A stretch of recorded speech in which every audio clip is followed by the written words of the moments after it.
Oh hai, kita semua tahu bagaimana nasib Titanic. Dan kalau kamu belum tahu, kami sudah punya beberapa video untukmu.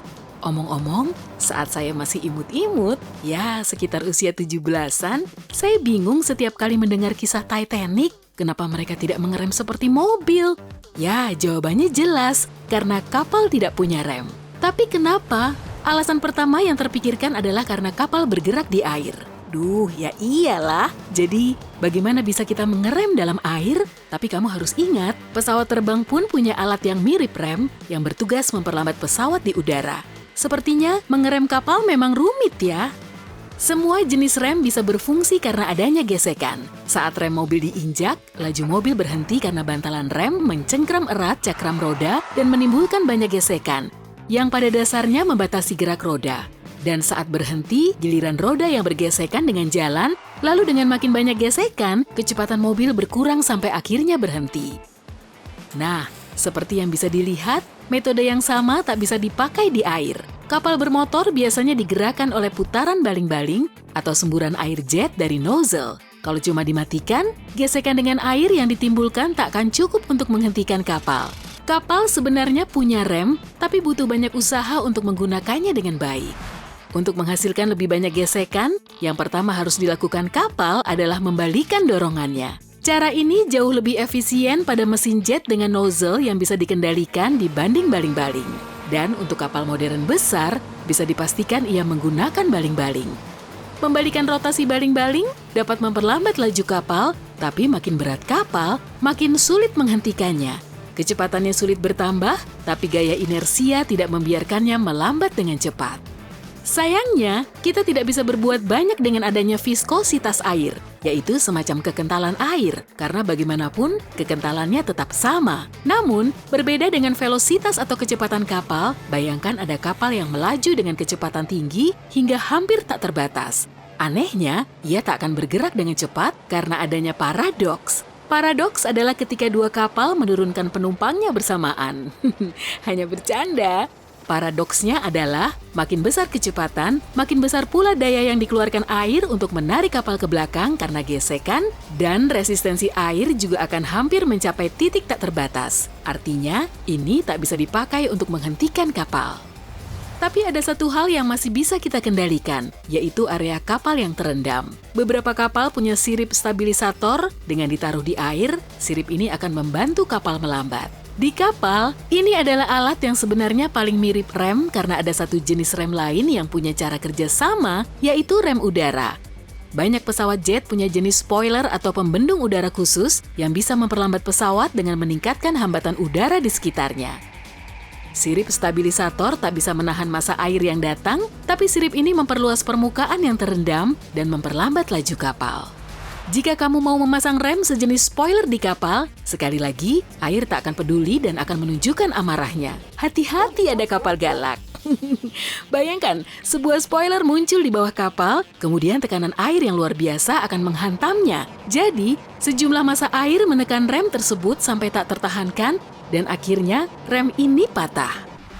Meski kita mampu membuat spoiler rem air yang super kuat dan anti patah, masalah lain masih akan muncul. Tekanan air ke spoiler hanya akan membuat kapal terdorong ke bawah, bahkan mungkin menenggelamkannya. Meski cuma angan-angan belaka, bisa dipastikan pemeliharaannya akan sangat mahal. Dan kamu butuh tim penyelam lengkap untuk mengurusnya di sepanjang perjalanan. Menyulitkan sekali, bukan?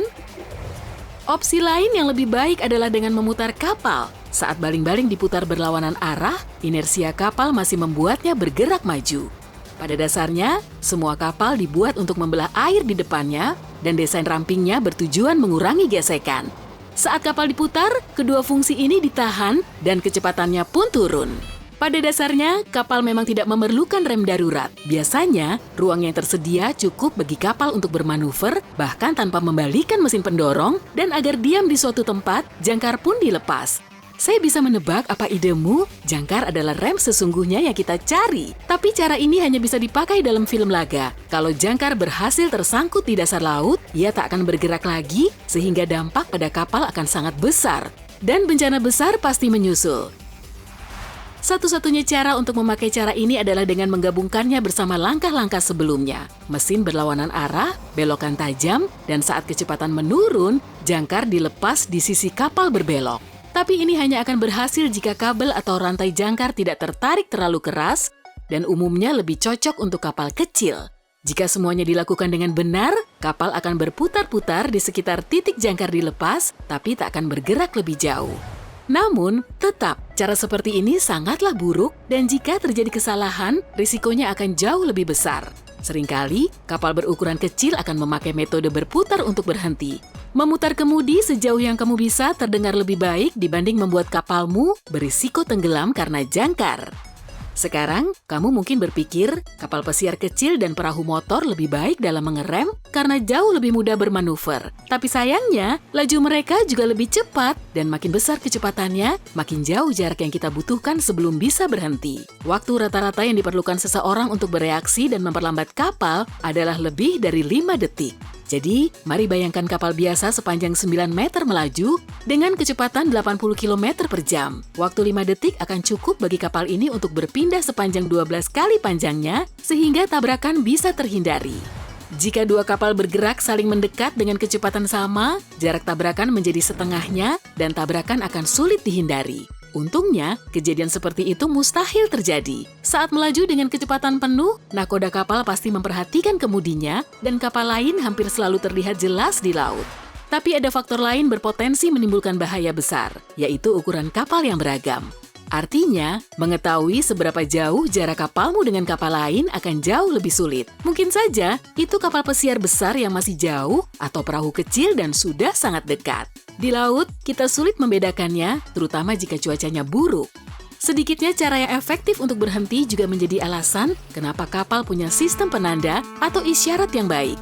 Suara klakson angin di kapal bisa jauh lebih nyaring, kamu pasti kaget mendengarnya, dan tak mungkin mengabaikannya. Cara lain kapal untuk memberitahukan keberadaannya ke sekitar adalah dengan memberi sinyal berupa lampu navigasi. Sorot lampu ini bisa menembus kegelapan malam dan kabut yang tebal.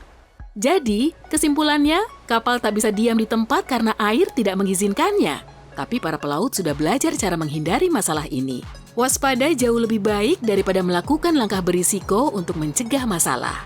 Dan, untuk animasi kapal pesiar ini, gerakan aslinya tidak se-ekstrem ini ya. Jadi, jangan takut naik kapal.